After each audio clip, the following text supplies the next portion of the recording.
not maroon, it's black. On the back, it says Canis pugnacious or something like that. You know what that stands for? You know what that means? That's Latin for the fighting dog. I came back here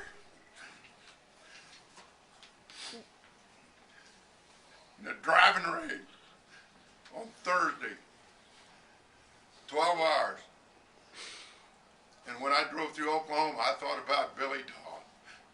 It's hard. I came back here for 2 reasons. For this memorial service, and at 2 o'clock to see the SIU Salukis beat the holy hell out of Illinois State.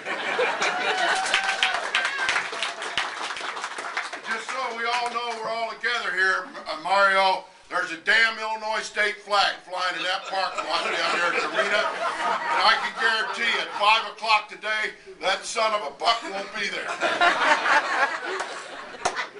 I've got enough guys in here to do the job. On top of that, he smarted me when I asked him in a kind way, which I don't normally do, to remove it. But he didn't want to do it.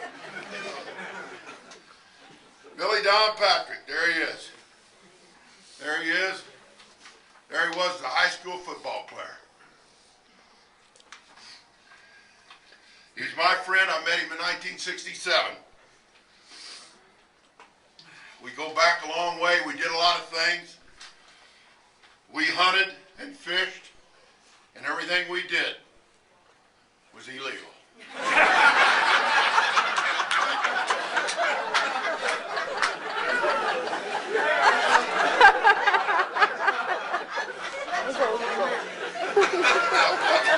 A few years ago, they had a problem in Thompson Point.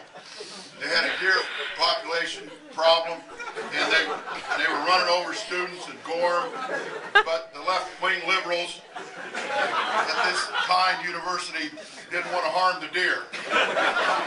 My suggestion was, give Billy Patrick a Q-bean light and a bow.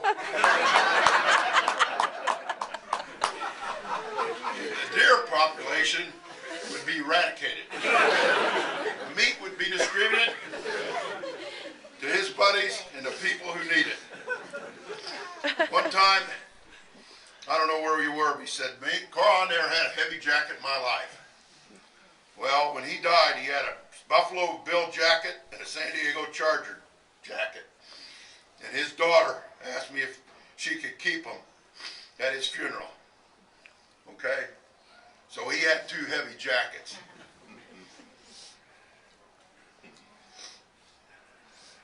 Billy was a rounder. We went to Tampa, Florida, and played Tampa University. It was an NAIA school. They had transfers from all over the school, all over the country. You could play spring ball somewhere and be at Tampa the next in the fall and be eligible. They had 2 Delgado brothers. One of them was the quarterback for the Miami Dolphins. They had a great running back by the name of McQuarrie that played in Canadian football that was very fast. Okay, and they had a big defensive lineman by the name of Matuzak, John Matuzak. They were 10-0. Okay, and we went down there our senior year and we upset them in their place in Tampa Stadium. Okay, the Sombrero, where the Bucks played until they got their new stadium. But to tell you how Billy was, the next morning we couldn't get a flight out, so we had to fly out about 11 o'clock the next morning. So Dick Tires was an ardent fisherman, and he gets up the crack of dawn and he's on the beach fishing. And Billy comes walking down the beach and he says, "Hey Billy," he said, "good morning." He said, "Did you have a nice night's sleep?" He said, "No, Coach, it was pretty short." What Dick Tires didn't know that Billy was just coming in.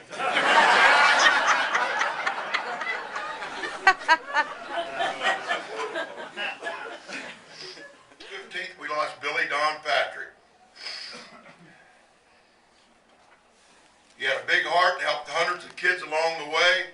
He cooked chili for homecoming for over 30 years, and he didn't get one dime except for a beer distributorship by the local people, and they gave him the beer for free, but Billy provided the chili. Many acts of charity performed. He did a $1,500 repair job for his local coach, and he only took money for the parts. That's just one of the things he did. Billy's favorite football game in this stadium was the Tulsa game in 1967 when we upset Tulsa 16-13, and they were ranked number 8 in the country in Division I football. It was a great day. Billy Don Patrick and Kenny Doyen, they gave a fierce pass rush. Billy Patrick played against a guy by the name of Al Jenkins that was here, and he weighed about 280 pounds. It was big in college football at that time. But it was pretty hot up here that day, and Billy ran around him. In the end, he beat the holy hell out of him.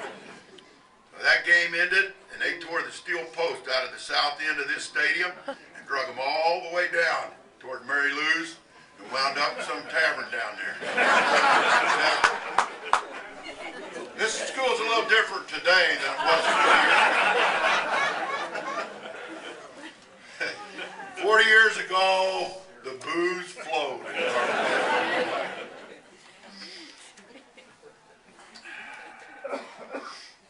But that was always Billy's favorite football game, and also mine. Two things I'd like to finish with. One, I was going to read about Teddy Roosevelt, but I'm not going to do that. I was going to read this deal. I found it right here. Billy was United States Marine Corps. It says, God's busy. If you don't know God, don't make stupid mistakes. United States Marine was attending a college course between assignments. Completed missions in Iraq and Afghanistan, and one of the courses had a professor who's an avowed atheist and a member of the ACLU. One day the professor shocked the class when he came in, looked to the ceiling, flatly stated, God, if you're real, then I want you to knock me off this platform. I give you exactly 15 minutes. The lecture room fell silent. You could hear a pin drop. 10 minutes went by and the professor proclaimed, here I am, God, I'm still waiting. Got down the last couple of minutes when the Marine got out of his chair. You know what's coming. Went up to the professor, cold-cocked him, knocked him off the platform. The professor was out cold. The Marine went back to his seat and sat there silently. The other students were shocked, stunned, and sat there looking in silence. The professor eventually came to. Noticeably shaken, looked at the Marine and asked, what the heck is the matter with you? Why did you do that? The Marine calmly replied, God was too busy today protecting American soldiers who are protecting your right to say stupid stuff and act like an idiot. So he sent me.